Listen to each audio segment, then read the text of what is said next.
આજે 24મી માર્ચ 2026માં વિધાનસભાના સત્રનો દિવસ છે. આજે રાજ્યના નાણામંત્રીશ્રીએ વિનિયોગ વિધેયક રજૂ કર્યું, ગુજરાત સરકારના બજેટનું વિધેયક.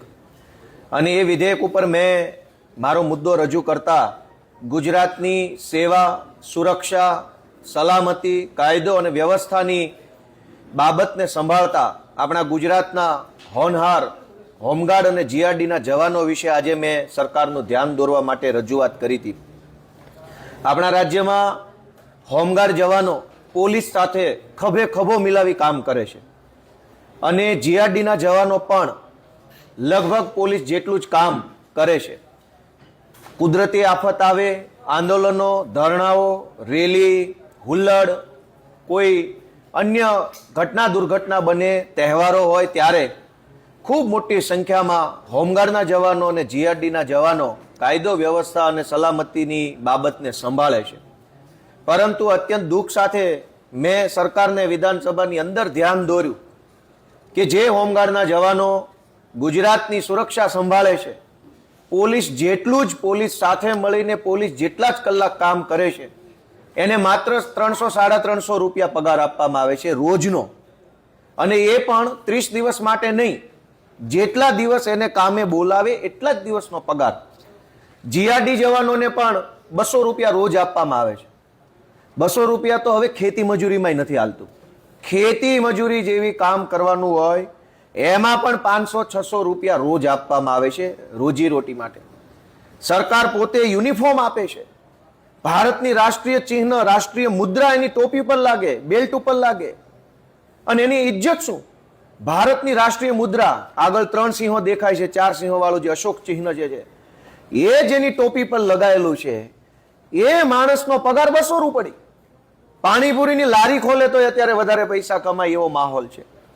મેં આજે અંદર રજૂઆત કરી કે આ આપણા હોમગાર્ડ જવાનો અમદાવાદ, રાજકોટ, વડોદરા, સુરત જેવા શહેરોમાં તો લગભગ 12 માસ હોમગાર્ડ જવાનો પોલીસ સાથે નોકરી કરે છે. અનેક હોમગાર્ડ જવાનો પોલીસ વાનનું ડ્રાઇવિંગ કરે છે દિવસ રાત. અનેક હોમગાર્ડ જવાનો ટ્રાફિક વ્યવસ્થા સંભાળે છે. આખો દિવસ ધુમાડો લેવાનો, કર્કશ હોર્નના અવાજો કાનમાં જાય, એટલી બધી શારીરિક યાતનાઓ ભોગવીને પણ હોમગાર્ડ જવાનો જ્યારે રાજ્યની વ્યવસ્થા સંભાળે છે ત્યારે આ હોમગાર્ડ અને જીઆરડીના જવાનોને પૂરો પગાર મળવો જોઈએ એવી રજૂઆત મેં વિધાનસભાના અંદર સરકારને કરી. મેં એક બીજી પણ એવી રજૂઆત કરી કે હોમગાર્ડની અંદર જે કમાન્ડન્ટ આવે છે, આ તમામ કમાન્ડન્ટોની રાજકીય નિમણૂક થાય છે.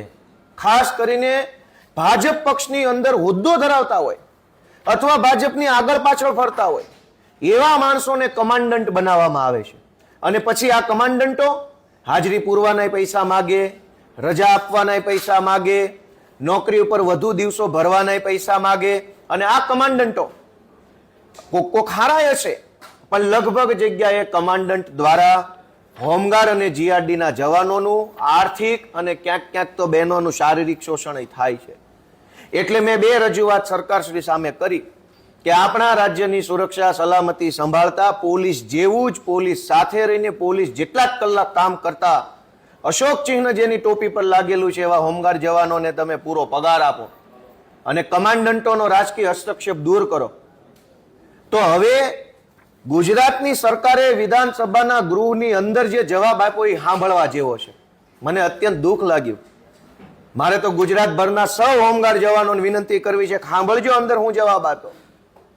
સરકારે એમ કીધું કે આ હોમગાર્ડના અને જીઆરડીના જવાનો છે એ નોકરી નથી કરતા, સ્વૈચ્છિક સેવા કરે છે. 5 વખત આ શબ્દ બોલાયો અંદર કે આ લોકો સ્વૈચ્છિક સેવા એટલે કે સામે ચાલીને પોતાની મરજીથી આ નોકરી કરવા આવે છે, અમે નથી રાખ્યા. બીજું એમ પણ કીધું કે આ લોકો બીજી નોકરી કરતા હોય છે, એ નોકરીમાંથી નોકરી પૂરી કરીને પછી જે સમય આવે એમાં હોમગાર્ડ ને જીઆરડી નો યુનિફોર્મ પહેરે છે. હવે અમે તો ક્યાંય એવા જોયા નહીં. હું પોતે અમદાવાદ પોલીસમાં હતો. અનેક મિત્રોએ હોમગાર્ડની નોકરીના પગારથી ઘર પરિવાર નથી ચાલતો એટલે રિક્ષા ચલાવવી પડે છે. રિક્ષા ચલાવતા જોયા છે. અશોક ચિહ્ન જેના બેલ્ટ ઉપર લાગ્યું છે, માણસ રિક્ષા ચલાવશે? તો સરકારે એવો જવાબ આપ્યો કે આ નોકરી નથી, આ તો સ્વૈચ્છિક સેવા છે. પછી એવું પણ કીધું કે એ લોકો સમાજ સેવાનું કામ કરી રહ્યા છે, દેશ સેવાનું કામ કરી રહ્યા છે. તો દેશ સેવા ખાલી હોમગાર્ડો જ કરશે? ધારાસભ્યો, સાંસદ સભ્યો, મુખ્યમંત્રી નહીં કરે? દેશ સેવા તો બધાની જવાબદારી છે. તો હોમગાર્ડનો પગાર 200 રૂપિયા, ધારાસભ્યોનો પગાર 1.25 લાખ કેમ? એક બાજુ ગૃહમાં સમાન નાગરિક સંહિતાની મોટી મોટી ફિલોસોફી કરે છે સરકાર, તો હોમગાર્ડને દેશ સેવા કરવાનો પગાર 200 રૂપિયા, ધારાસભ્યને દેશ સેવા કરવાનો પગાર 1.25 લાખ રૂપિયા, મામલતદારને દેશ સેવા કરવાનો પગાર 1 લાખ રૂપિયા. આવું કેવું? યુસીસી ના નામે નાટક નખરા કરનારા ભાજપના લોકોના મોઢા પર આ તમાચો છે. આજે જે ચર્ચા થઈ કે તમે હોમગાર્ડ જવાનોનું શોષણ કરો છો, એને લૂંટી લ્યો છો, એનો પરિવારનું પણ ભરણ પોષણ ન થાય એવું હાવ મામૂલી 200 રૂપિયાનું વેતન આપો છો, ઉપરથી એમ કહો છો કે આ લોકો સમાજ સેવા કરે છે, સ્વૈચ્છિક આવેલા છે. સ્વૈચ્છિક શબ્દ વારંવાર બોલાયો અંદર. સ્વૈચ્છિક કોણ આવે ભાઈ? પૂરો પગાર એને કંઈક બીજી નોકરી મળતો હોય તો શું કામ હોમગાર્ડની નોકરી કરીને 200 રૂપિયા માટે ધુમાડો ખાય આખો દિવસ? નથી ક્યાંય કમાણીની વ્યવસ્થા, એટલે લાચારી વશ હોમગાર્ડમાં કદાચ આવે તો તમે ત્યાં એનું શોષણ કરો છો. એટલે આજે ગુજરાતના હોમગાર્ડ જવાનો અને જીઆરડી જવાનોને પૂરો પગાર આપવામાં આવે એવી મેં રજૂઆત કરી છે. ગોપાલભાઈ, તો લાગે છે 200 મળે છે અત્યારે, કેટલા મળવા જોઈએ જીઆરડી અને હોમગાર્ડ?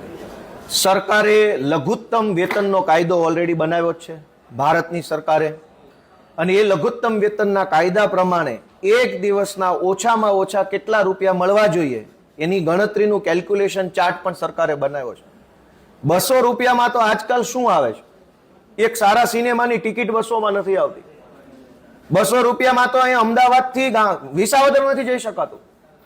તો 200 રૂપિયા જેવી રકમ માટે થઈ તમે યુનિફોર્મ પહેરેલા માણસને અપમાનિત કરો, એનું ગૌરવ હણાય, સ્વાભિમાન હણાય, એ માણસ સન્માન સાથે ન જીવી શકે એવી લાચારીમાં ન મૂકવા જોઈએ. અને પાછું એવું કીધું, તમે સમજો કે આ લોકો સમાજ સેવા કરે છે, દેશ સેવાનું કામ કરે છે, સ્વૈચ્છિક સેવા આપે છે. આવું કહેવામાં આવ્યું. સ્વૈચ્છિક સેવા હોમગાર્ડ આપશે તો કેબિનેટ મંત્રી પણ સ્વૈચ્છિક સેવા આપે ને આખા ભાજપના તમામ ધારાસભ્યો લખીને આપી દે પગાર નથી જોતો, અમે દેશ સેવા કરીએ. તમારે આખા પડીકા ખાઈ જવા છે અને હોમગાર્ડો પાસે દેશ સેવા કરાવી છે. તો આજે મેં કીધું ભાઈ હોમગાર્ડ 200 રૂપિયામાં દેશ સેવા કરી શકતો હોય તો ભાજપના તમામ ધારાસભ્યો 150 રૂપિયામાં દેશ સેવા કરે. આજે લખીને આપી દે વિધાનસભાના અધ્યક્ષને ભાજપના તમામ ધારાસભ્યો કે અમને 150 રૂપિયા મહિને આપજો. તમારે હોય એટલું બધું ખાઈ જવું છે અને દેશના રાજ્યના નાગરિકને લૂંટવા છે, અને વાતો પાછા સમાન કાયદાની કરવી છે. આમાં ક્યાં સમાનતા આવી? એક પોલીસ કોન્સ્ટેબલ અને એક હોમગાર્ડ એક જ ડ્યુટી પોઈન્ટ ઉપર કામ કરતા હોય છે, બંને આખો સરખું કામ કરે છે. અમદાવાદના અનેક ટ્રાફિક પોઈન્ટ ઉપર, પોલીસ ચોકીઓમાં હોમગાર્ડ અને કોન્સ્ટેબલ એક સરખું કામ કરે છે. કલાકો એક સરખી, કામ એક સરખું, મહેનત એક સરખી, બળ બુદ્ધિ વાપરવાનું એક સરખું. હોમગાર્ડનો પગાર 200-300, કોન્સ્ટેબલનો 20,000, સિનિયર કોન્સ્ટેબલનો 35,000, હેર કોન્સ્ટેબલનો 50,000. આવું કેમ? આમાં ક્યાં સમાન કાયદો, સમાન નાગરિકતા આવી? એટલે આજે આ સમાન નાગરિકતાનો ભાંડો ફૂટ્યો છે. ગોપાલભાઈ, ઘણા બધા ધારાસભ્યો પોતાના પગારનો પણ લોકસેવામાં કામ કરતા હોય છે. હાર્દિક પટેલે પણ પોતાનો 3 વર્ષનો પગાર અંદાજે 43 લાખ રૂપિયા છે લોકસેવામાં વાપર્યો છે. સમાજ સેવા, છાત્રાલય, સોલાર પેનલ અને વિદ્યાર્થીની ફી માટે ખર્ચ્યા છે. ભાજપના ધારાસભ્યો પોતાનો પગાર સમાજ સેવા પાછળ વાપરવાની જે જાહેરાત કરે છે ને, મને એમ લાગે છે કે એ બહુ મોટું છળ કપટ છે. તમારી તો આખી સરકાર છે, કરપ્શન જ ખાલી બંધ કરી દો ને તો એ પગાર જનસેવાને વાપરવાને બદલે જનસેવાના પૈસા જ જનસેવામાં વપરાય. જનસેવાના પૈસામાં કટકી કરવાની અને આ બાજુથી દાનેશ્વરી કર્ણ બનવાનું, એવું ન હોય.